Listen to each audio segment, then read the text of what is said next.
गौतम बुद्ध, महात्मा ज्योतिबा फुले, छत्रपती शाहू महाराज आणि परमपूज्य डॉक्टर बाबासाहेब आंबेडकर यांच्या विचारांना मी वंदन करतो. पीठावर उपस्थित आजच्या या कार्यक्रमाचे अध्यक्ष यशवंतराव गायकवाड साहेब, प्रशिक्षण संस्थेचे उपाध्यक्ष गरुड साहेब, विचारपीठावर उपस्थित डोंगरगावकर साहेब, शुद्धोधन अहेरजी, जाधव साहेब आणि उपस्थितांमध्ये सर्व मान्यवर आहेत. इकडे सोनवणे साहेब आहेत, MP जाधव आहेत, आपण सर्वच मान्यवर आहात. सर्वांना माझा जय भीम. तर गायकवाड साहेबांचा आणि आमचा गेल्या 10 वर्षापासून जो संपर्क आहे मोबाईल आणि व्हॉट्सअप आणि या निमित्ताने, खरंच गायकवाड साहेबांचं मला खूप कौतुक वाटतं की ते खूप कुशल संघटक आहेत. स्नेह आणि आदर कसा द्यावा ते त्यांच्याकडून शिकण्यासारखं आहे. मला त्यांच्या YG मित्रमंडळ ग्रुपमध्ये जुळवून घेतलं आणि ही प्रशिक्षण संस्था काढण्यापूर्वी त्यांनी कसा मान दिला बघा. तुम्हाला आम्ही अध्यक्ष करायचं ठरवलं म्हणजे हे हा संघटन कौशल्याचा भाग आहे हा. खरंच म्हणजे आणि वेळोवेळी त्यांनी मला 10 वर्षापूर्वी खोपोलीला बोलावलं होतं व्याख्यानाला, पण माझं जाणं जमलं नाही. नंतरही 2-4दा बोला, मग कुठलीही नाराजी त्यांनी दाखवली नाही. आणि चळवळीच्या अनुषंगाने वेळोवेळी आम्ही चर्चा करत होतो. बौद्धांच्या आरक्षणाच्या संबंधाने आम्ही वर्षा गायकवाडांकडे जाण्याचं ठरवलं होतं. साहेब म्हणाले आमचे चांगले संबंध आहे, परंतु मग ते सरकार बदललं. तर हे प्रशिक जो संघटन ग्रुप आहे त्यासाठी गायकवाड साहेबांनी वापरलेलं जे संघटन कौशल्य आहे त्यासाठी मी त्यांचं आणि त्यांच्या संचारकरी खरोखर मनापासून अभिनंदन करतो. आणि आपण सर्व अभ्यासू आहात, सर्व शासनात काम केलेलं आहात आणि सेवानिवृत्तीनंतर काहीतरी आपण करावं, समाजाला पे बॅक टू सोसायटी करावं म्हणून आपण एकत्र आलात, उत्साहाने वेळोवेळी संस्थेला सहकार्य करतात. मी आपलं सुद्धा खूप कौतुक करतो आणि मनापासून अभिनंदन. मी जेव्हा हॉलमध्ये प्रवेश केला त्यावेळी सुरेश सोनवणे साहेबांचं व्याख्यान चालू होतं.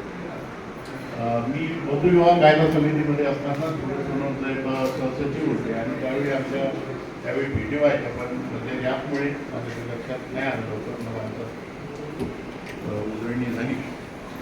तर त्यावेळी मी बौद्ध विवाह कायद्याला विरोध केलेला होता.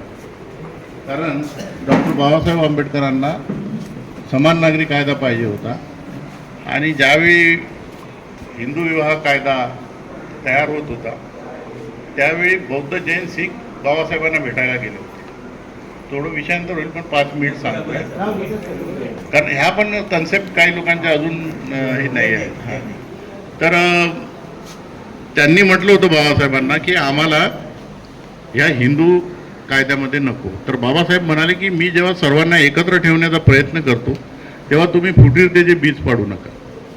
आणि हिंदू कोड बिल का केलं होतं, तर हिंदू समाजातील, बौद्ध, जैन, शीख समाजातील ज्या वाईट चालीरीती होत्या, बौद्ध तर आपण 56 नंतर झालो, पण त्यापूर्वी जो काही भारतामध्ये असलेले बौद्ध होते त्यांच्यामध्ये बहुपत्नीत्व, लग्नाचे वय न ठरल्यामुळे कुमारिकेचे विवाह होण्याचे प्रकार, घटस्फोट महिलांना न देणे, दत्तक न घेणे, हे जे काही वाईट प्रकार होते, वारसा नसणे, महिलांना वारसा हक्क न देणे, इक्वल राईट्स न देणे, हे वाईट प्रकार हे त्या समाजामध्ये होते. ते नष्ट करण्यासाठी हिंदू कोड बिल तयार करायचं आहे हे बाबासाहेबांनी सांगितलं. आणि सिद्धार्थ कॉलेजच्या एका विद्यार्थी संसदेमध्ये भाषण देताना म्हणाले की आपल्याला आधी हिंदू कोड बिल तयार करायचं, त्यानंतर आपण अल्पसंख्याकांना जवळ करून समान नागरी कायदा.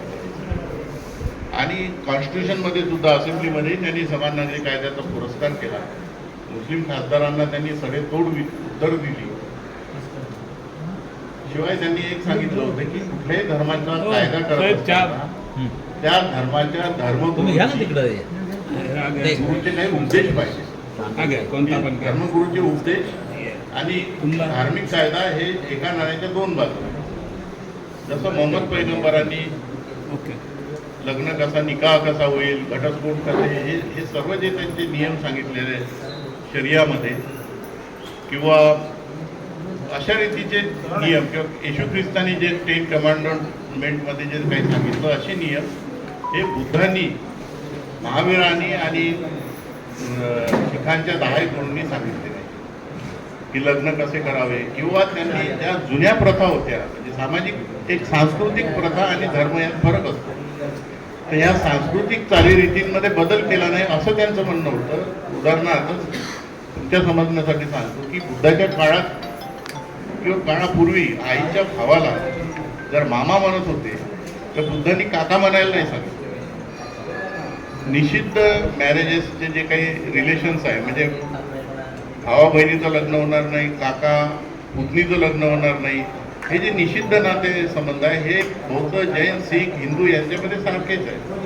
तर ह्या ज्या काही सांस्कृतिक प्रथा आहे या सर्व सारख्याच आहेत आणि म्हणून तो हिंदू विवाह कायदा सर्वांना लागू होईल, परंतु कोणीही त्यामुळे हिंदू होणार नाही. हिंदू हे त्या कायद्याचं नाव आहे. त्यांनी स्पष्ट केलं की जो हिंदू नाही त्याला हा कायदा लागू. आणि त्यामुळे मग त्यांनी वेगळा कायदा केला नाही, त्यांचा मानस होता. आणि मग त्यांनी कॉन्स्टिट्यूशनमध्ये कलम 44 मध्ये या देशामध्ये समान नागरिक कायदा व्हावा असे डायरेक्टिव्ह प्रिन्सिपल्समध्ये सुद्धा नमूद केलं. तर हा सर्व विचार माझ्या पाठीशी असल्याने काय रायटिंग अँड स्पीचेसचा 14वा व्हॅल्यूम आहे जो ज्यामध्ये 14(1) आणि 14(2) ज्यामध्ये ही सर्व चर्चा आली. आणि त्यावेळी बाबासाहेबांना जो विरोध झाला तो प्रचंड विरोध झाला हिंदू कोड बिल करत असताना. त्यावेळीच्या चर्चेमध्ये एका खासदारांनी म्हटलं आहे की हा आंबेडकर आमच्या हिंदू धर्मामध्ये बुद्धाला घालत आहे. अरे या बुद्धाला तर आमच्या शंकराचार्यानं कधीच देशाच्या बाहेर हाकलत आहे. म्हणजे समता, स्वातंत्र्य, बंधुत्वावर आधारित तो हिंदू कोड बिल बनवत असताना अशा रीतीच्या टीका त्यांना सदनामध्ये सहन कराव्या लागल्या. आणि बाहेर संसदेमध्ये जो महिलांना भडकवून मोर्चा काढला होता हे तुम्हाला माहीतच आहे. त्या बायांना सांगितलं होतं त्या लोकांनी की आंबेडकर बहीण भावाचे लग्न होईल अशा रीतीची तरतूद करत आहे. आणि म्हणून त्यांनी इंग्रजीत तो मसुदा केला. व त्याने आपल्या नानकचंद्र तुला सांगून रात्रभरात हिंदी करून लोकांपर्यंत आणलेला होता. म्हणजे त्यावेळी सुद्धा हा असा विरोध झालेला होता. तर ही बाब नाकारून आणि कसं होणार की आपण त्या या कायद्यामधून, सर्वसमावेशक कायद्यामधून बाहेर पडल्यानंतर आपण एक वेगळं पडू. हा बौद्ध धर्म हा एक विवेकवादी आहे आणि या देशाच्या आपण इक्वल सिटिझन्स आहोत. आपण असं अलगाववादी किंवा असं मुस्लिमांसारखा वेगळा कायदा किंवा आता ते काही लोक आपले त्यांचा जो हे आहे वक्फ बोर्ड आहे त्या वक्फ बोर्डासारखं वक्फ बोर्ड करू म्हणतात सगळ्या. आणि आमच्या त्या याला मंडळालाच अधिकार असले पाहिजे. म्हणजे विहाराच्या जनतेला लग्नाचे सर्टिफिकेट देण्याची आणि आमची भांडणं आमच्या वक्फ बोर्डामध्ये हे करू. म्हणजे हा काय झाला, हा एक प्रकारचा कट्टरतावाद झाला. फंडामेंटलिस्ट वृत्तीचाच भाग आहे हा. असं वेगळं पडणं हे घातक आहे समाजासाठी. बाबासाहेबांनी पण असं वेगळेपणा सांगितलेलं नाही. काही लोकांनी रिट पिटिशन टाकले आहे की आम्हाला ते वेगळं पाहिजे म्हणून या हिंदू कायद्यामधून आणि यामधून. तर आता एक सर्टिफिकेट आहे मॅरेजचं, ज्या मॅरेज सर्टिफिकेटवर सरकारचा आता त्यांनी मॅरेज रजिस्ट्रार म्हणून कॉर्पोरेशनचे अधिकारी, ग्रामपंचायतच्या सेक्रेटरीपासून काही विशिष्ट अधिकारी जे मॅरेज अधिकारी म्हणून नियुक्त केले त्यांच्या सहीनी आणि भारत सरकारच्या 3 CA मुद्रेनी आपल्याला सर्टिफिकेट मिळतं. हे सोडून द्यायचं आणि त्या भिकूच्या किंवा त्या मौलवीचं जसं सर्टिफिकेट असतं त्यांचं त्याप्रमाणे घ्यायचं.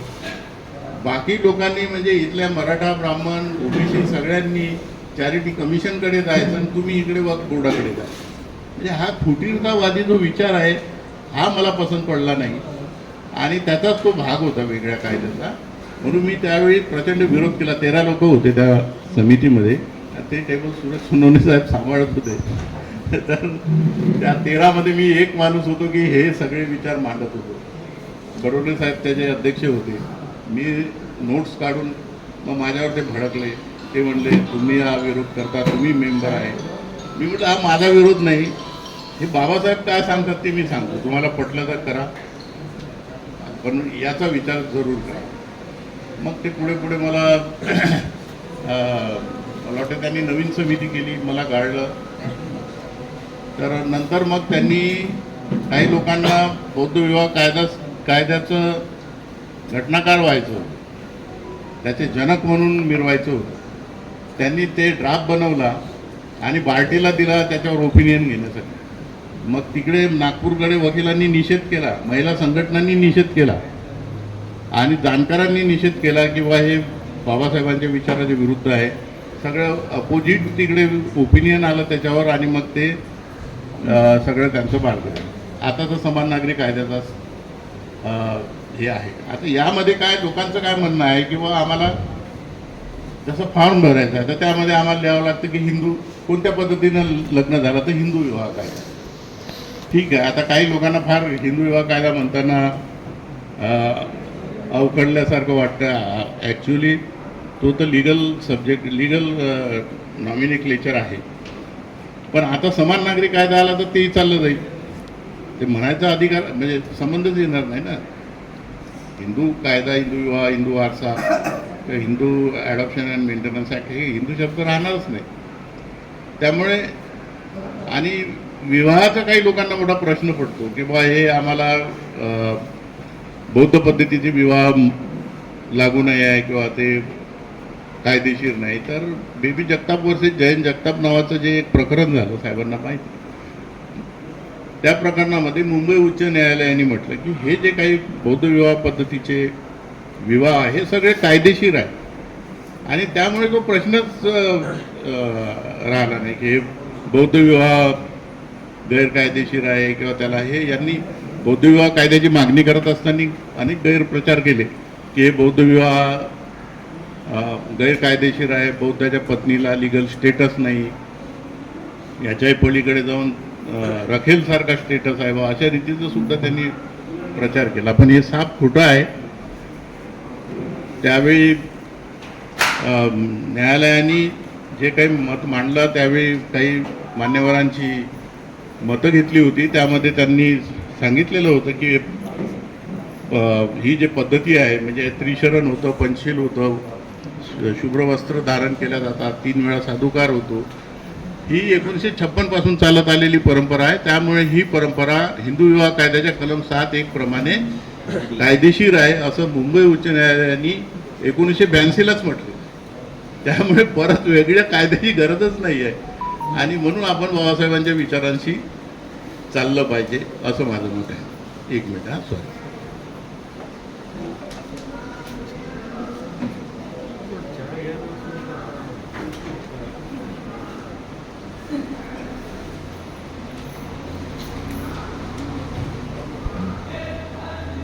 मला दिलेल्या विषयाकडे येत असताना थोडंसं मी सोनवणे साहेबांचा जो विषय होता त्यांनी फार छान मांडणी केली आणि गोयंका गुरुजींचा पण त्यांनी चांगला उल्लेख केला किंवा त्यांनी मिशनरी म्हणून खूप चांगलं काम केलं, धम्माचा प्रचार केला. तर आपल्या समाजामध्ये आताच मी पुस्तका विक्रेत्याकडे बघितलं की विपश्यना एक जहर नावाचं एक पुस्तक आहे विकायला. विपश्यना एक पायजन. म्हणजे हे प्रतिक्रांती करत असताना गुरुजींनाच किंवा बा विपश्यना करणाऱ्यांनाच प्रतिक्रांती करता असं म्हणतं. म्हणून मला हे 5 मिनिट त्यासाठी घेतो मी, तुमची माफी मागू ना. मी 10-12 कोर्स केलेला आहे. मी खूप साधक नाही आहे पण मी एक त्याचा समर्थक आहे. कारण ते भगवान बुद्धाचा उपदेश आहे आणि तो मला सुरेश सोनवणे साहेबांनी एक पुस्तक प्रेझेंट दिलं, मी त्यांचा आभारी आहे. महासतिपट्टण सुत्त. महासतिपट्टण सुत्त हे मध्यम निकाय दिग्ग निकायमध्ये आहे आणि सतीपट्टण सुत्त हे मध्यम निकायमध्ये आहे. तर सतीपट्टण म्हणजे काय होते की सती म्हणजे स्मृती आणि पठ्ठण म्हणजे स्मृतीची जागरूकता ठेवणे, प्रतिष्ठापना करणे. म्हणजे आपण जे काही बोलतो, जे काही वागतो ते आपल्या लक्षात असलं पाहिजे, म्हणजे अवेअर असलं पाहिजे. हे साधं सोपं हे सुत्त आहे. आणि हे जे विपश्यना आहे हे या सतीपट्टण सुत्तामध्ये सांगितलेले आहे भगवान बुद्धांनी. याचं पहिलं सुरुवातीपासून जर आपण बघितलं तर त्यांनी म्हटलं की राग, लोभ, मोह, द्वेष हे जे विकार आहे माणसाचे, इथून तर निर्वाण होण्यापर्यंत हा एकमेव मार्ग आहे, सतीपट्टण सुत्त. आणि यामध्येच त्यांनी सांगितलं जो आनापान सती असते, येणारा श्वास जाणारा श्वास बघणे, त्याला आनापान सती म्हणतात. आणि मग संवेदना जाणायच्या असतात डोक्यापासून तर पायापर्यंत. त्याला मग 4 प्रकार आहेत, कायानुपशना, चित्तानुपशना, वेदनानुपशना आणि धम्मानुपशना. याला 4 सतीपट्टण, याला 4 पट्टण म्हणतात. तर हे काही गोविंद गुरुजींना आणलेलं नाही, हे यामध्ये भगवान बुद्धांनीच सांगितलं. पण लोकांना सुद्धही समजत नाही हे, आणि पट्टणही समजत नाही, असे विरोधक आहेत. आणि बाबासाहेबांनी यासाठी बुद्धांनी धम्मामध्ये, बुद्धांनी धम्मा इंग्रजीमध्ये लिहिला, त्यामध्ये त्यांनी कंटेम्प्लेशन शब्द वापरला, कंटेम्प्लेटिंग. तर धम्म म्हणजे काय या प्रकरणामध्ये त्यांनी म्हणलं की contemplating the body as body, contemplating the mind as mind, contemplating the feeling as feeling. हे म्हणजे कायानुपशना, चित्तानुपशना आणि 4 स्मृती उपस्थानाचा उद्भव होईल असं वागलं पाहिजे. तुम्ही घरी जाऊन बघा धम्म म्हणजे काय प्रकरणामध्ये. आम्ही तीन महिने वाचतो वर्षावासाला दरवर्षी, पण ते धम्म म्हणजे काय प्रकरणात बरेच लोक समजून घेतले. त्यामध्ये स्पष्टपणे बाबासाहेबांनी त्याचा उल्लेख केलेला आहे. आणि 4 स्मृती उपस्थान सुद्धा म्हणतात. हे जे आहे ना, कायानुपशना, चित्तानुपशना, हे जे 4 आहे पट्टण, त्याला 4 स्मृती उपस्थान सुद्धा म्हणतात. तर त्यांनी म्हटलं की 4 स्मृती उपस्थानाचा उद्भव होईल असं वागलं पाहिजे. म्हणजे काय केलं पाहिजे. आणि इकडं आर्य अष्टांगिक मार्ग आपण 22 प्रतिज्ञा गायकवाड साहेबांनी आपल्याला मगाशी दिल्या, सांगितल्या, म्हणजे वदवल्या. तर त्यामध्ये सुद्धा आर्य अष्टांगिक मार्गात सम्यक स्मृती, सम्यक व्यायाम आणि सम्यक समाधी आहे. आम्ही आर्य अष्टांगिक मार्गाचं पालन करू म्हणतो, मग सम्यक स्मृती, सम्यक व्यायाम आणि सम्यक समाधी कसं करणार. सम्यक समाधी म्हणजे मनातील वाईट विचार काढणे आणि चांगल्या विचाराचं ग्रहण करणे, त्यासाठी प्रयत्न करणे म्हणजे सम्यक व्यायाम. ते त्याची जागरूकता असणं म्हणजे सम्यक स्मृती. हे करण्यासाठी हाच सतीपट्टण, 4 स्मृती उपस्थान आणि आनापान हाच एक त्यावरचा एकमेव उपाय. आणि भगवान बुद्धांनी पण म्हटलं की एकायनो मग्गू म्हटलं आहे याच्यामध्ये, पालीमध्ये, म्हणजे हा एकमेव उपाय आहे. आणि त्या कंटेम्प्लेटिंगचा शब्द जो आहे त्याचा अर्थ विपश्यना करणे. हा बाबासाहेबांनी volume 16 Pali dictionary writing and स्पीचेसचं 16व्या व्हॅल्यूममध्ये 415 पेजला सांगितलेलं आहे. विपस्सको हा पाली शब्द आहे. विपस्सको म्हणजे कंटेम्प्लेटिंग मेडिटेशन, आणि विपस्सकोचा मराठी अर्थ होतो विपश्यना करणे. आणि तो कंटेम्प्लेटिंगचा शब्द बाबासाहेबांनी बुद्धांनी धम्मामध्ये जो वापरला त्याचा एक चांगला प्रसंग सांगतो की ज्यावेळी बुद्धत्व प्राप्त होतं बुद्धाला, आणि त्यावेळी त्यांच्यासमोर प्रश्न उभा राहतो की हे आता कोणाला सांगायचं बा. तर त्यांचे जे गुरु होते आलारकराम उद्धकराम पुत्त यांना सांगावं अशी त्यांची इच्छा असते. त्यांनी काही ध्यानाच्या काही पायऱ्या त्यांना शिकवलेल्या होत्या. तर त्यांचा मृत्यू झाला होता असं त्यांच्या लक्षात येते. म्हणून मग आता ते पंचवग्गीय भिक्खू जे त्यांना जे खडतर तपश्चर्या, म्हणजे 6 वर्षाचे ते केलं, ते काही विपश्यना गेली नाही. त्यांनी स्वतःच्या शरीराला खडतर तपश्चर्याचे जे काही त्यावेळी प्रचलित ऋषी मुनी करत होते, संन्यासी, की आपल्याला किती त्रास, म्हणजे तपश्चर्या करून काही मिळवण्याचा प्रयत्न करत होता, आपण सुद्धा हे केलं पाहिजे बा, म्हणून ते तिथं गेलेले होते. आणि मग त्यांच्या लक्षात आलं की ही खडतर तपश्चर्या केल्यानंतर तुम्हाला माहीत आहे पोटाला हात लावला, पाठ लागायची, केस वाढलेले, नखं वाढलेले. तर त्यांच्या लक्षात आलं की हे करून काहीच प्राप्त होऊ शकत नाही. माणसाच्या जीवनाच्या दैनंदिन गरजा पूर्ण झाल्याशिवाय काही मिळू शकत नाही. आणि मग त्यांनी ते सोडून गयेला गेले. ते गेले म्हणून जे 5 लोक होते त्यांचे, त्याला आपण पंचवग्गीय भिक्खू म्हणतो, तर ते नाराज झाले होते. तर त्यांना द्यावा हा उपदेश म्हणून त्यांच्याकडे गेले. तर ते सारनाथला असल्याचं त्यांना कळलं. मग सारनाथला गेले तर ते 5 लोक, तर ते आधी म्हणाले त्यांना काही मान द्यायचा नाही. आणि मग जसे हे जवळ गेले तर त्यांनी प्रभावित होऊन त्यांनी आधी दुरूनच एक बसायला फडकं फेकलं आणि नंतर मग त्यांनी इतके प्रभावित झाले, त्यांनी सांगितलं मग आता काय विचारावं यांना, म्हणून त्यातल्या एकाने विचारलं की बा आम्हाला सोडून गेल्यावर तू काय. तर बाबासाहेब लिहितात की Buddha said he went to Gaya, he sat under banyan tree and he has done contemplation and he got enlighten. म्हणजे मराठीत काय होईल, ते बुद्धाने सांगितलं मी गयाला गेलो, पिंपळ वृक्षाखाली बसलो आणि मी विपश्यना केली आणि मला ध्यान प्राप्त. हा सरळ सरळ अर्थ कंटेम्पलेटिंग. आणि मग इकडे धम्म म्हणजे काय मध्ये मी सांगितलं कंटेम्पलेटिंगचं बॉन्ड. म्हणजे कंटेम्पलेटिंग हा इंग्रजी शब्द विपश्यनेसाठी पर्यायी शब्द वापरला, परंतु मराठी ट्रान्सलेट करताना त्याला काय म्हणतात, त्याला वेगळा शब्द वापरला. ध्यान करताना हा दुसरा शब्द वापरला गेला, कारण त्यावेळी 16 व्हॅल्यूम अवेलेबल नव्हतं त्यांच्याकडे. 16 व्हॅल्यूम हे 1989 की 98ला आलेलं. म्हणजे बुद्धांनी धम्माचं मराठी ट्रान्सलेट झाल्यानंतर बऱ्याच दिवस. तर अशा रीतीचा हा आज विपश्यनेबद्दलचा संदर्भ मी सांगितला. सूरज सोनवणे साहेबांनी हे सांगायला प्रवृत्त केलं म्हणून त्यांचा मी आभारी आहे.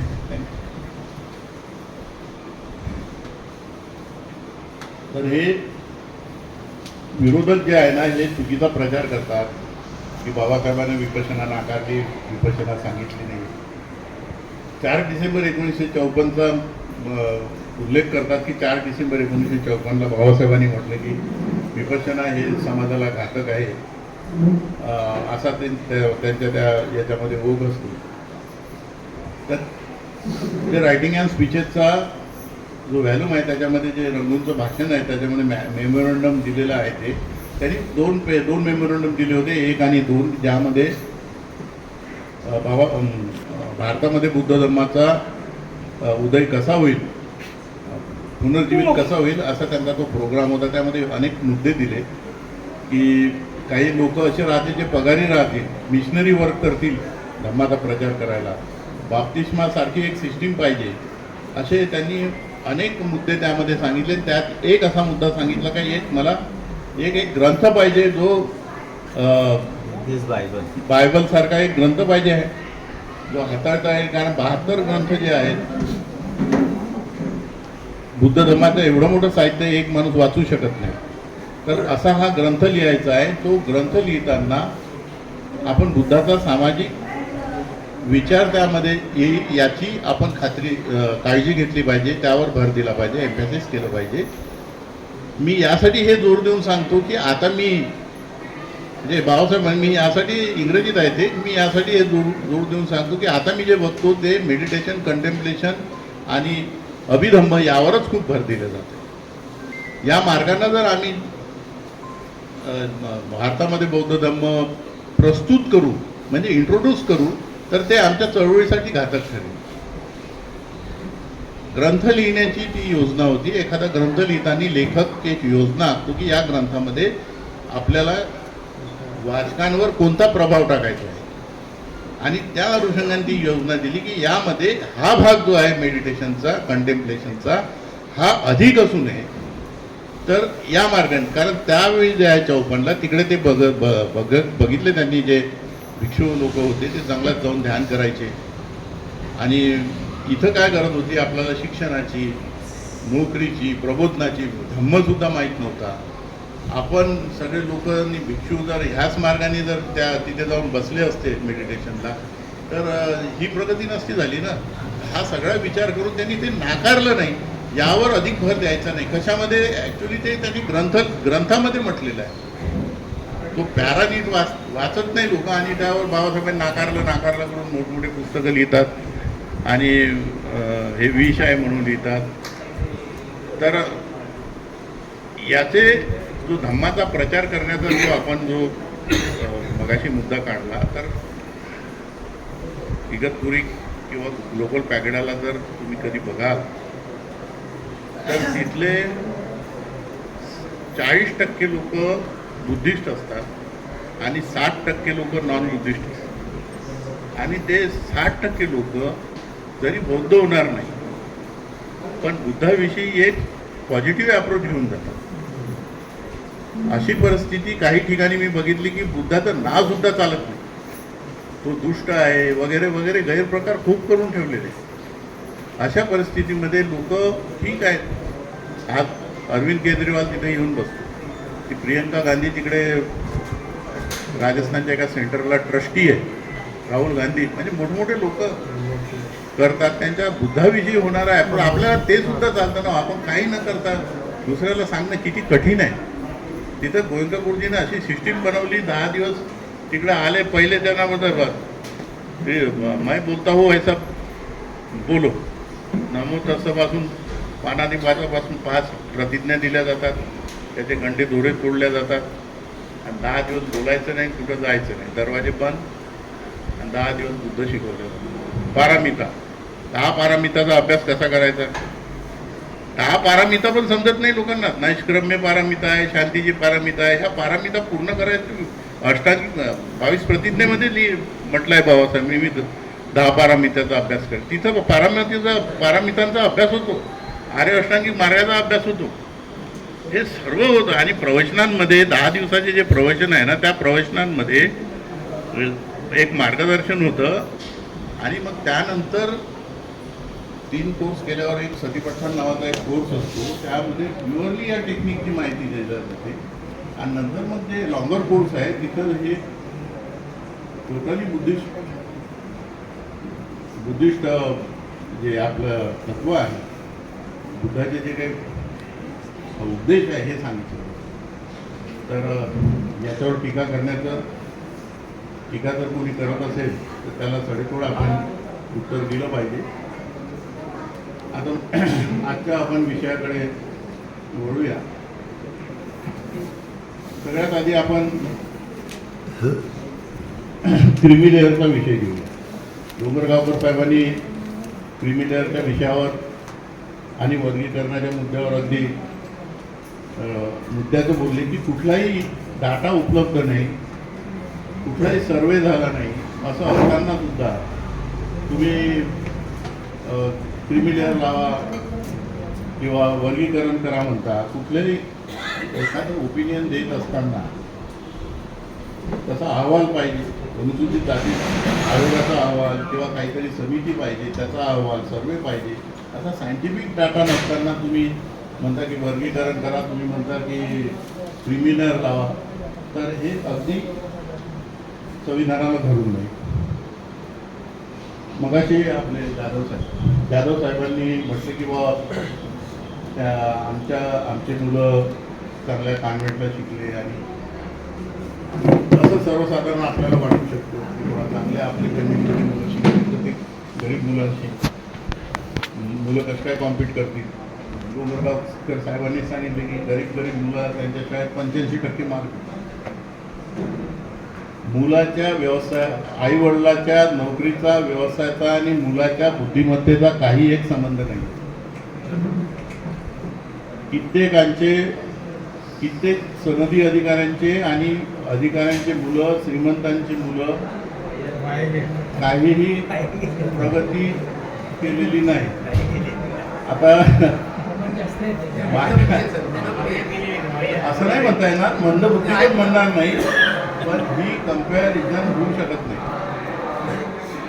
माझ्या ओळखीचे माझे मित्र जे आहेत त्यांचा मुलगा जिम चालवतो, IAS अधिकारी आपल्या इथे चीफ सेक्रेटरी राहिले, असे अनेक आहेत. त्यांचा ओपनली उल्लेख करणं बऱ्याचशा गोष्टींचा बरोबर नाही. आणि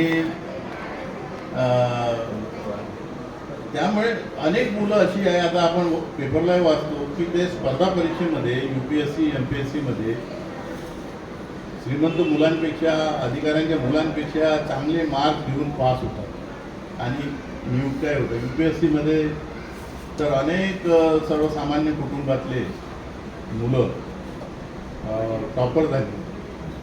त्यामुळे यांचं जे लॉजिक आहे किंवा ही मुलं यांच्याशी बरोबरी करत नाही, पण बरोबरीचा प्रश्न कुठं, तुम्ही आपसातच स्पर्धा लावता का? स्पर्धा कोणाशी करायची? ओपन वाल्यांची स्पर्धा करा ना तुम्ही. बरं, दुसरं, जे मुलं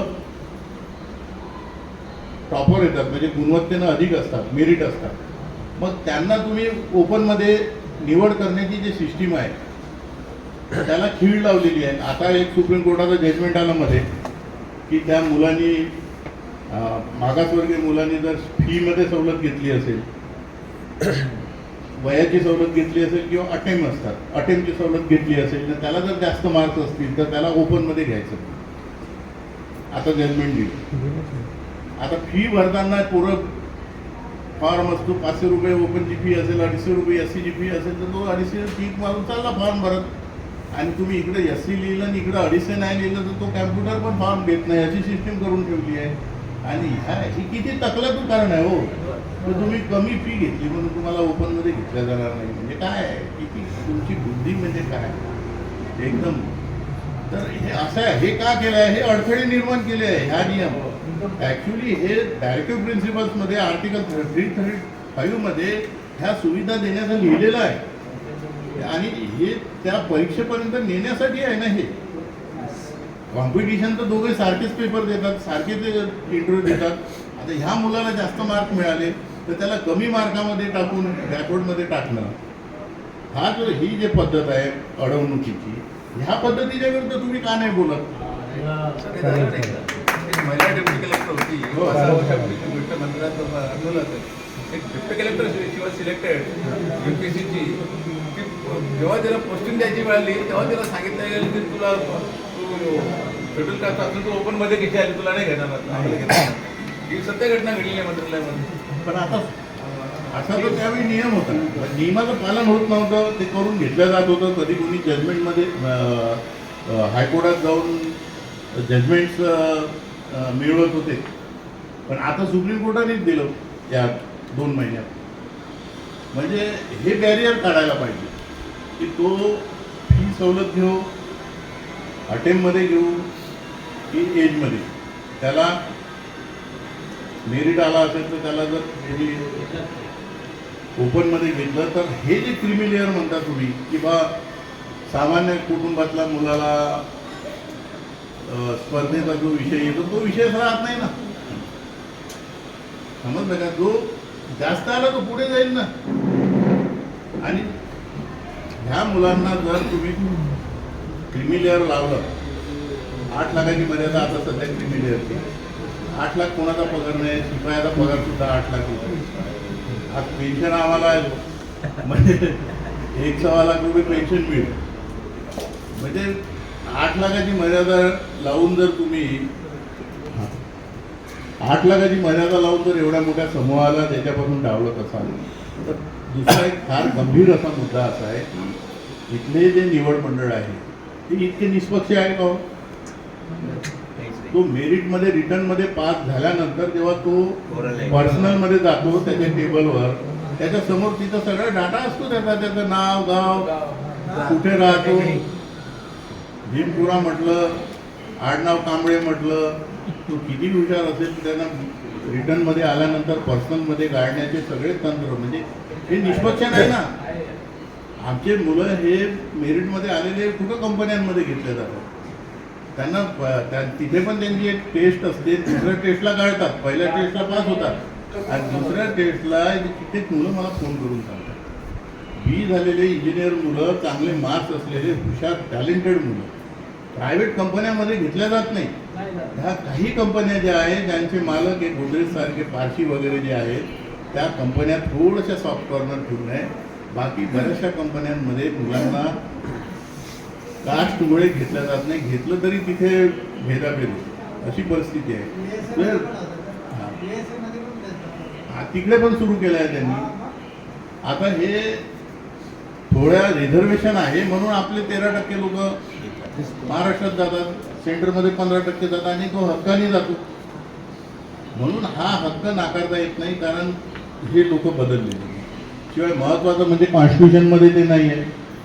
बाबासाहेबांनी जेव्हा रिझर्वेशनची तरतूद केली त्या काळातही प्रचंड श्रीमंत लोक होते. नाशिकचे रणखांबे, तिकडे ते खोब्रागडे राजाभाऊ खोब्रागडेंचे वडील सुद्धा गडगंचे श्रीमंत आणि दशरथ पाटील म्हणून येते एक वर्ध्याकडे, अशी महाराष्ट्रभर लोक अशी होती ज्यांच्याकडे प्रचंड संपत्ती होती. बाबासाहेबांनी त्यावेळी सुद्धा ती असं हे केलं नाही, कारण हे सामाजिक प्रतिनिधित्व आपण तिथे करतो ना.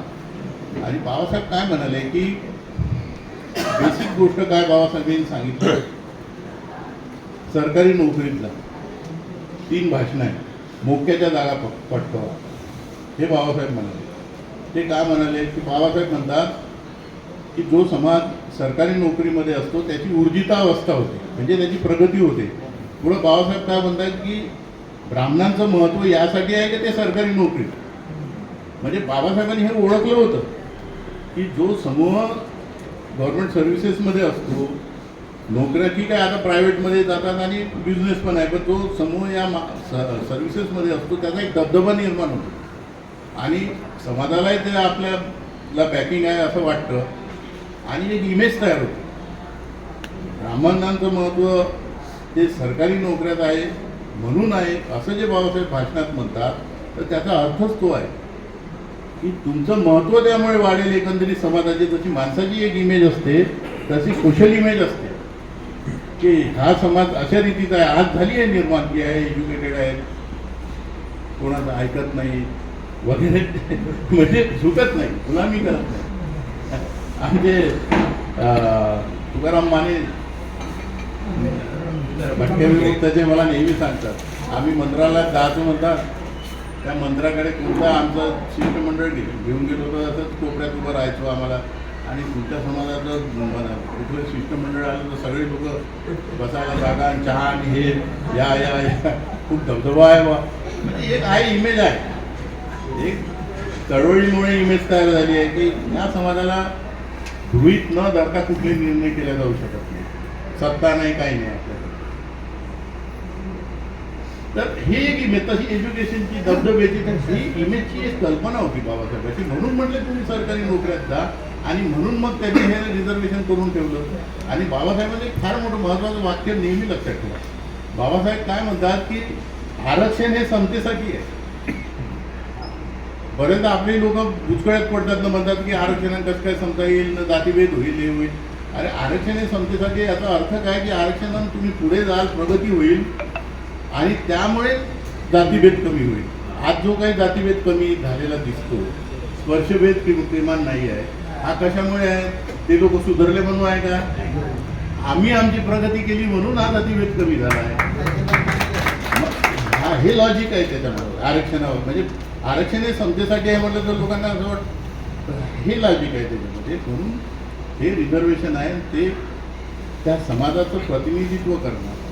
म्हणून हे क्रिमी लेअरचं जे आहे ना, दुसरं एक आता सध्या ओबीसीसाठी जे क्रिमी लेअर त्यांनी लावलं, तर ओबीसीच्या क्रिमी लेअरला ओबीसीचं जेव्हा आरक्षण दिलं त्यावेळी आर्थिक निकष होते मंडल कमिशनचे. काही आर्थिक नाही, किती जमीन आहे, कोणता व्यवसाय करतात, अशा रीतीचे आर्थिक निकष त्यांना लावलेले होते आणि ते सुप्रीम कोर्टाने दिलं. आणि त्याच मंडल कमिशनच्या इंदिरा सहानेवरचे भारत सरकार जजमेंटमध्ये SC ST ला क्रिमी लेअर लागणार नाही असंही म्हटलं आहे. म्हणजे 9 जजेसचा बेंच होता तो, आणि हे कमी जे बेंच असूनही क्रिमी लेअरचा पुन्हा पुन्हा उल्लेख करतात. तर त्यांचं आता तुम्ही जे जनगणना करा म्हणून ओबीसी मागणी करत होते, किंवा आताही त्यांना फीमध्ये पूर्ण सवलत मिळते, अर्धी. आणि त्यांचे अनेक प्रश्न अजूनही प्रलंबित आहेत. याचं कारण काय आहे की त्यांचं आंदोलन हे मोठं होत नाही, आणि ते आंदोलन मोठं न होण्याला महत्त्वाचं कारण आहे की त्यांच्यामध्ये क्रिमी लेअर असलेला वर्ग, म्हणजे आरक्षण न घेतलेला वर्ग, हा आरक्षण घेणाऱ्या वर्गाकडे किंवा चळवळीकडे लक्ष देत नाही. हे 2 भेद आहे. तुम्ही कधी त्यांचं मत ऐका, अधिकारी, प्रोफेसर किंवा जो क्रिमी लेअरमध्ये येतो त्यांच्या मुलांना काही फायदा मिळत नाही, त्यांच्याशी चर्चा करा, ते अगदी निरुत्साही असतात, त्यांना चर्चेत सुद्धा इंटरेस्ट नसतो. हीच परिस्थिती आमच्या समाजाची होईल. जर क्रिमी लेअर घेणारा वर्ग आहे तो आरक्षण घेणाऱ्याकडे उदासीनपणे पाहिजे, आणि त्याचा फटका चळवळीला पण बसेल. आज हा चळवळीमध्ये मोठ्या प्रमाणात हा समोर आलेला वर्ग भाग घेतो आणि ॲक्टिव्ह आहे. तुम्ही गाव खेड्यांपासून तर शहरांमध्ये हा शिक्षक जो आहे प्रायमरी शाळेचा हा फार मोठ्या प्रमाणामध्ये ॲक्टिव्ह आहे. आपापल्या परीने करतो काही तिथल्या तिथल्या क्षेत्रामध्ये. तर हा सुद्धा मोठा यामध्ये धोका आहे. बरं, जर समजा सामान्य कुटुंबातल्या, मला गरीब शब्द वापरणं बरोबर नाही वाटत, सामान्य कुटुंबातल्या मुलाला जर सनदी अधिकाऱ्याच्या किंवा श्रीमंताच्या मुलांनी पुढं येऊ दिलं नसतं तर अनुसूचित जातीचाच हा ही जे टक्केवारी आहे नोकऱ्यातली ही पूर्ण पाहिजे होती, त्यापेक्षा जास्त पाहिजे होती. परंतु आता जो सर्वे आला तर त्यामध्ये फक्त 5.4% अनुसूचित जातीचे लोक नोकरीमध्ये महाराष्ट्रामध्ये आहे. म्हणजे बौद्धांचे म्हणतो, म्हणजे 8 पैकी 5.4 धरल्या जातात. तर मग अजूनही 4% तर खालीच आहे ना. मग कुठं कोणी कोणाला येऊ दिलं नाही. हा साधा म्हणजे तर्क यांना लावला आहे. हाच तर्क वर्गीकरणाचा आहे. वर्गीकरणाचा विषयाकडे येताना वर्गीकरणाचे जे जजमेंट झाले हे सगळं तुम्हाला माहीत आहे. त्याच्यावर रिव्ह्यू पिटिशन झाल्या. रिव्ह्यू पिटिशन पण त्यांनी रद्द केली नाही. महाराष्ट्रामध्ये न्यायमूर्ती अनंत पदार यांच्या अध्यक्षतेखाली एक समितीही त्यांनी नियुक्त केली आहे. परंतु महाराष्ट्रामध्ये प्रत्येक जातीचा सर्वे केला असता कुठल्याही जातीच्या पर्सेंटेजपेक्षा अधिक जागा त्यांनी घेतलेल्या आहेत. म्हणजे बौद्ध हे 8% आहेत तर त्यांचं नोकरीमधलं प्रमाण हे फक्त 5.4% आहे. असं कुठल्याच जातीने जास्तीच्या नोकऱ्या घेतल्या नाही. आणि यांचं वर्गीकरणाचं जे बेसिक आहे, म्हणजे जे तत्व त्यांनी अप्लाय केलं ते तत्वच ते आहे की एक जात दुसऱ्या जातीला पुढे येऊ देत नाही म्हणून. काही लोकांनी तर काय रेल्वेच्या डब्याच्या व्यवस्थेला उदाहरणं दिले की रेल्वेचा एक प्रवासी आतमध्ये घुसला की बाहेर त्याला येऊ देत नाही वगैरे वगैरे. अरे पण कोणीच पुढं गेलेलं नाही. म्हणजे 8% समजा बौद्धांचे 8% पॉप्युलेशन आहे, त्यांच्या जर समजा 9% जरी असते तर आपण समजू शकलो असतो की बाबा यांनी 1% लोकांना आतमध्ये येऊ दिलं नाही. इथं कोणीच कोणत्याच जातीचं नोकरीतलं प्रमाण त्यांच्या लोकसंख्येच्या प्रमाणापेक्षा जास्त नाही. तर मग त्याला इथं वर्गीकरण करायचा प्रश्नच कुठे येतो.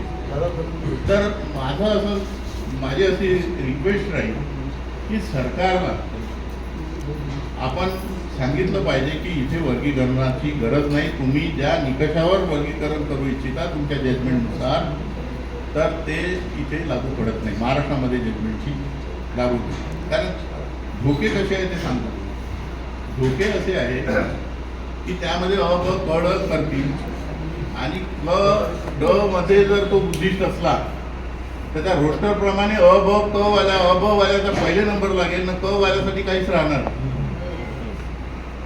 आणि अ आणि ब मध्ये नंबर लावून देणारे समाज जे आहे इतके चतुर आहे. त्यांच्या बाजूनं सरकार आहे, अधिकारी आहे, न्यायालय आहे, सगळं आहे. आणि तुमच्या बाजूनं कोणीच, तुमचा क काय ड ढ वर नंबर लावतो. हा धोका आहे. आणि संविधानामध्ये ती तरतूद बाबासाहेबांनी ऑलरेडी केली. आता बौद्धांच्या आरक्षणाचा जो विषय आहे तर मी आधीपासून मांडत आहोत. सोनवणे साहेबांना माहीत आहे की अनुसूची जे आहे संविधान अनुसूचित जाती 1950 तर जो जात किंवा वर्ग अनुसूचीमध्ये असतो त्यालाच आरक्षण मिळते. तर बौद्ध जे आहे हे अनुसूचीमध्ये नाही. 1990ला काय केलं, त्याला क्वालिफिकेशन दिलं एक रिलिजियस. पूर्वी काय होतं फक्त हिंदू आणि शिखांना होतं, त्यामध्ये बौद्ध शब्द टाकला आणि आता 3 धर्माच्या लोकांना आरक्षण मिळतं. ख्रिश्चन मुस्लिम यांना आरक्षण मिळतं. म्हणजे धार्मिक आरक्षण दिलं. परंतु लिस्टमध्ये आपण आलेलो, लिस्टमध्ये फक्त जातच येते हा एक गैरसमज आहे. कलम 366 पोट कलम 24 जे आहे अनुसूचित जातीची व्याख्या आहे ती व्याख्या तुम्ही वाचा. एखादी जात किंवा त्याचा वर्ग याला अनुसूचित जातीचं म्हटलं जातं.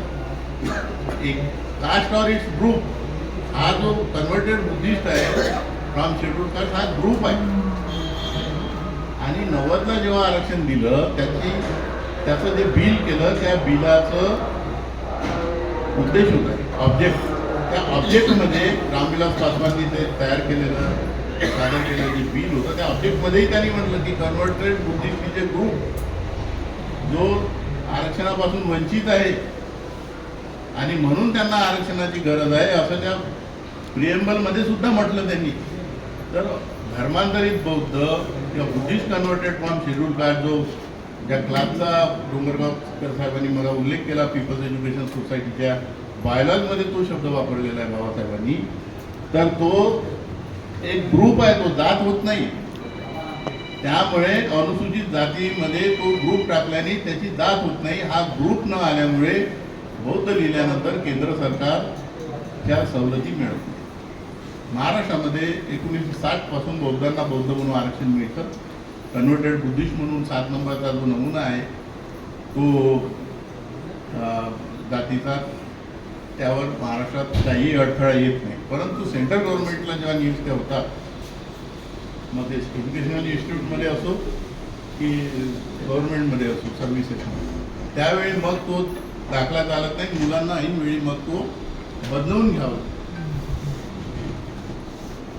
यासाठी लिस्टमध्ये आपण येणं गरजेचं आहे. आणि आता लिस्टमध्ये आपण आलेलो नाही आणि जनगणना आलेली आहे.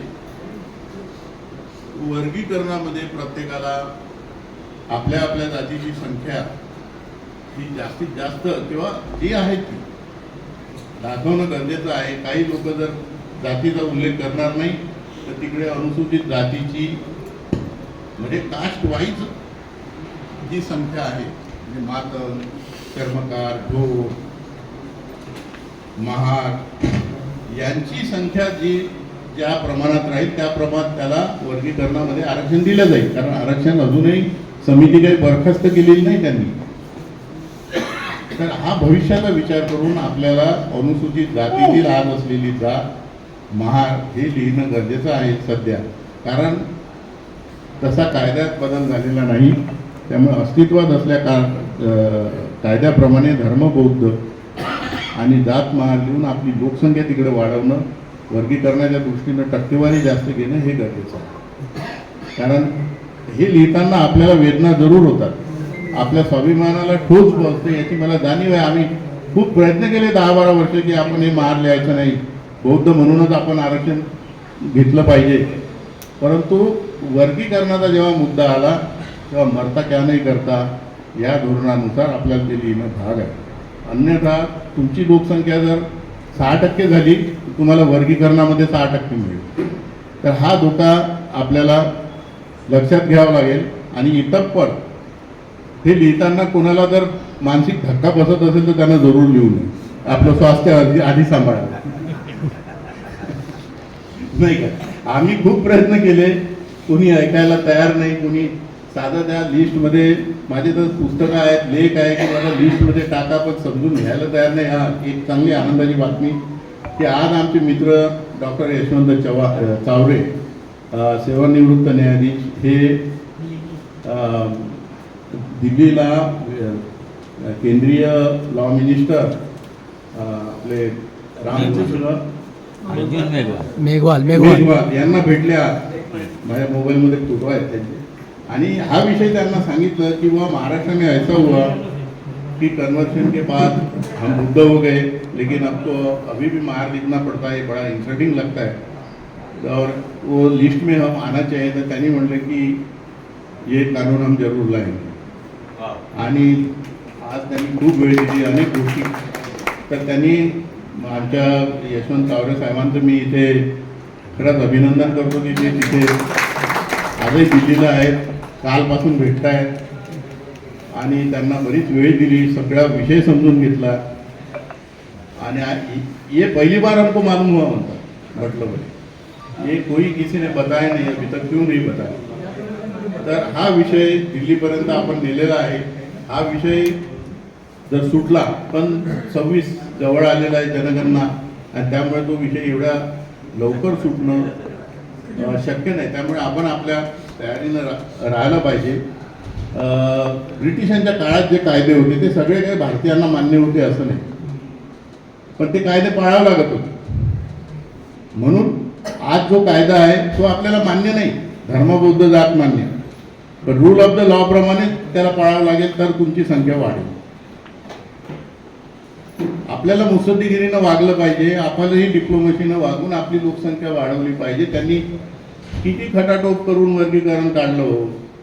तुम्हाला माहीत असेल तो कोण कृष्णा म्हणून तिकडे जाऊन रडला दिल्लीला, आणि हे सगळं काय मॅनेजमेंट आहे काय, आता अधिक बोलता येत नाही आपल्याला माहीत करून, नाही का. आणि हे सगळं काय आहे,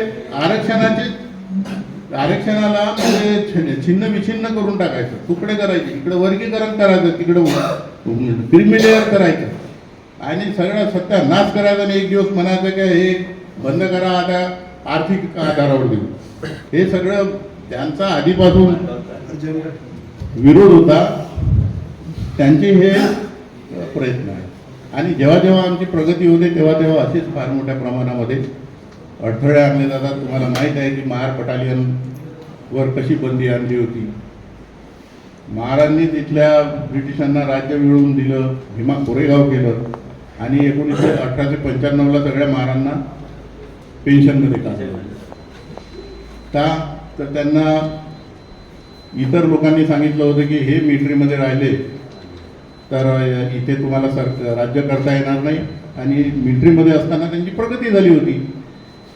राहणीमानाचा दर्जा सुधारला होता, भाषा सुधारली होती, इंग्रजी सुधारली होती, आणि प्रमोशन झालं की त्याला या माणसाला उच्चवर्णीयाला सॅल्यूट मारावं लागेल, एवढंच होतं. या सगळा इतिहास तुम्हाला माहीत आहे. म्हणजे जेव्हा जेव्हा आमच्या प्रगती होतात तेव्हा असं काहीतरी अडथळे आणायचे आणि तिला मागं टाकलं. तर मित्रांनो, आपण मला इथे बोलावलं, मी गायकवाड साहेबांचा, गरुड साहेबांचा आणि सर्वांचा मनापासून आभारी आहे. मी इथेच थांबतो. सर्वांना मला जय हिंद. चॅनलला आपण सबस्क्राईब करावं. या चॅनलवरून समतावादी विचार, समता, स्वातंत्र्य, बहुजन बंधुता आणि धर्मनिरपेक्षता, राष्ट्रीय एकात्मता हे विचार प्रसारित केले जातात. ह्या चॅनलवरून आजपर्यंत 300पेक्षा अधिक व्हिडिओ, समतावादी व्हिडिओ प्रसारित करण्यात आले. आपलेही काही विचार असतील तर आपण अवश्य माझ्यापर्यंत पाठवा. आपल्या समतावादी कार्यक्रमाचे काही कार्यक्रम असतील तर तेही पाठवा. आपण या चॅनलवरून प्रसारित करू. खाली घंट्याची एक चिन्ह दिलेलं आहे, बेल बटन, ते टिक करा आणि सबस्क्राईब करा आणि शेअर पण करा.